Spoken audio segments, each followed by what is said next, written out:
یہ سنتے ہیں. نبی پاک علیہ السلام نے فرمایا اے عمر تم ان سے زیادہ نہیں سنتے، جتنا تم مجھے سن رہے ہو یہ بھی سن رہے ہیں.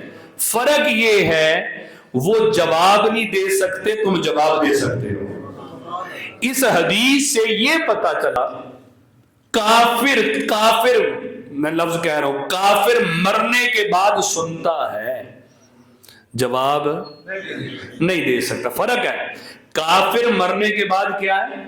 سنتا ہے لیکن جواب نہیں دے سکتا. مومن سنتا بھی ہے، جواب بھی دیتا ہے. ہم قبرستان جائیں کیا کہتے ہیں؟ السلام علیکم یا اہل القبور. معنی کیا ہے؟ تم پر سلام ہو اے قبر والو، اے قبر والو تم پر سلام ہو. سلام کر رہے ہیں. اگر قبر والے نہیں سنتے تو سلام کس کو ہو رہا ہے؟ کیا مٹی کے ڈھیر کو کر رہے ہیں؟ نہیں. یہ حکم بس ہو ہی نہیں سکتا کہ نبی ایسی تعلیم دے ہمیں جو فضول ہو. نبی پاک نے تعلیم دی ہے کہ جب قبرستان جاؤ اپنے مردوں کو سلام کرو. وہ سلام اس لیے کیا جاتا ہے کہ قبر والے سلام کو سنتے بھی ہیں، جواب بھی دیتے ہیں. آپ والد کی قبر پہ جائیں، آپ کے والد کی روح بھی خوش ہوگی، وہ آپ کو پہچانیں گے بھی میری قبر پہ کون آیا ہے. تو قبر والا سنتا بھی ہے اور بولو نا. تے جڑے کہندے قبراں تے کی لین جاندے ہو، اسی سلام کرن جاندے ہیں. تے اگلا گل کہن گے کہ جواب دیندے سانوں تو ملدا ہے، تواڈے نہیں دیندے تے تسی جانو. ساڈے تے سندے بھی ہے تے جواب بھی دیندے نے. ایک بے ایمان سن سکدا ہے، کافر سن سکتا ہے، تو کافر سے تو مومن کی زندگی بڑی اعلیٰ ہے. پھر مومنوں میں ولیوں کی زندگی بڑی اعلیٰ ہے، صدیقین کی زندگی، شہداء کی، صالحین کی، نبیوں کی، پھر امام الانبیاء کی زندگی کتنی اعلیٰ ہوگی. جب بے ایمان سن سکتا ہے تو قبر میں آمنہ کے لال بھی سنتے ہیں اور جواب بھی عطا فرماتے ہیں. یہ عقیدہ اہل اسلام کا ہے کہ قبر والے سنتے ہیں. پھر ایک ہی گل ہوئی. اب آپ یہی تو مرزے نے نوجوانوں کو آج کھیڑ کے رکھا ہے. کہتے یہ کہ ٹھیک ہے زندگی میں تھے تو کہہ لیتے تھے، اب قبر میں چلے گئے تو مٹی کے ڈھیر ہو گئے تو آپ کیوں کہتے ہو؟ اب آپ وقار اگر یہ پہلا سوال پھر سلام بھی نہ کرو ان کو. رسول پاک کا حکم ہے قبروں کی زیارت کرو، زیارت کرو.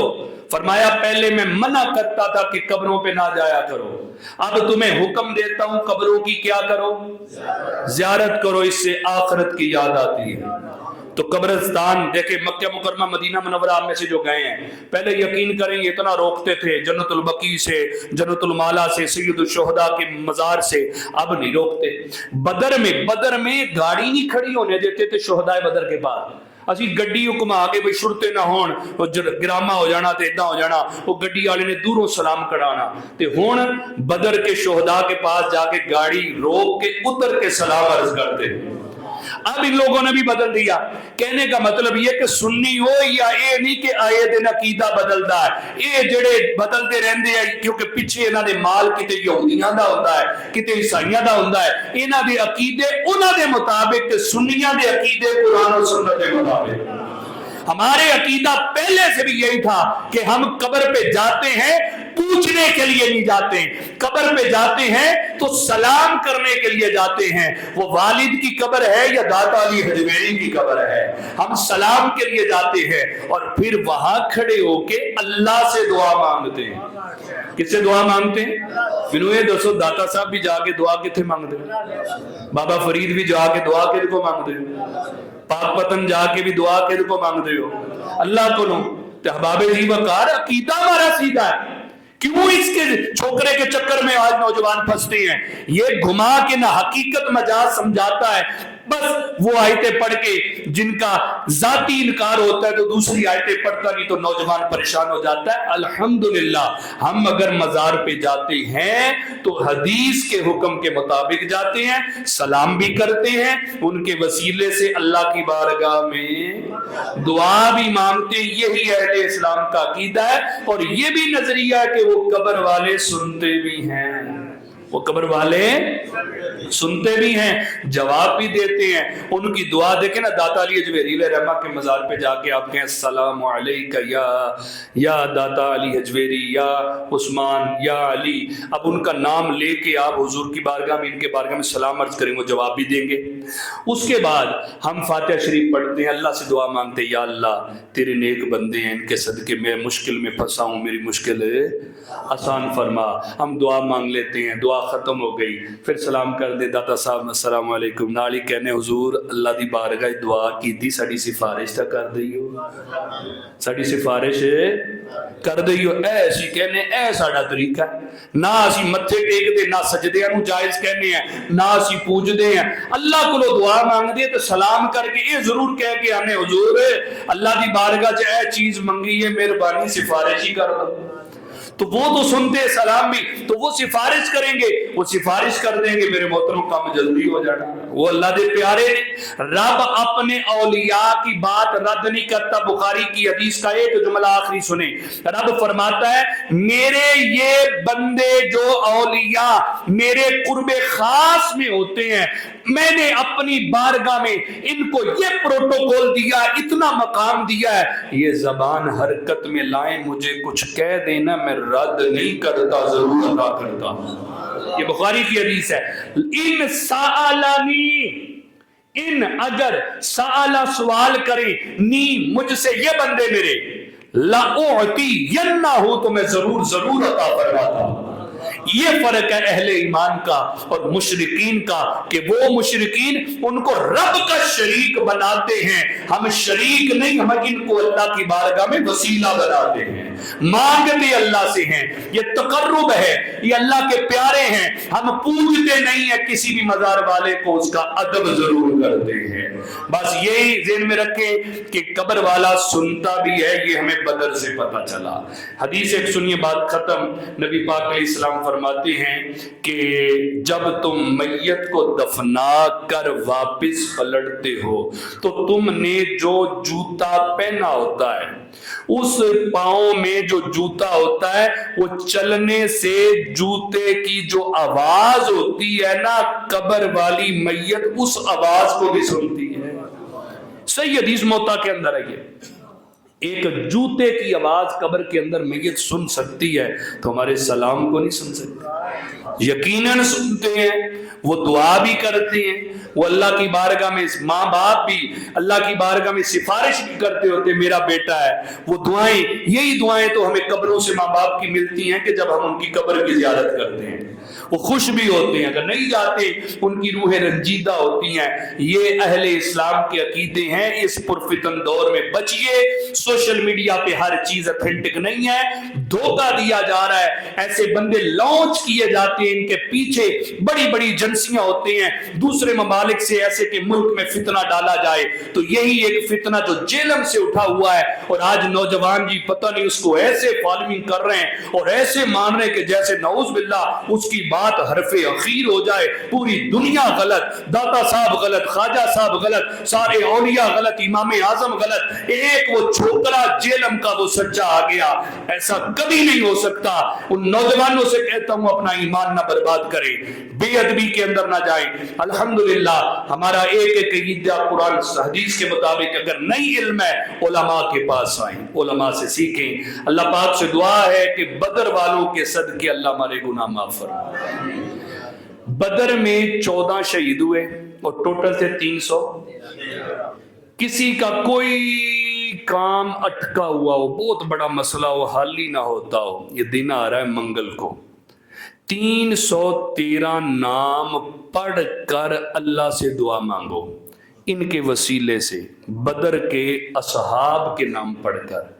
یقین کریں وہ اٹکے سے اٹکا کام بھی میرا رب حل فرما دے گا. یہ بدر والوں کا مقام ہے اللہ کی بارگاہ میں.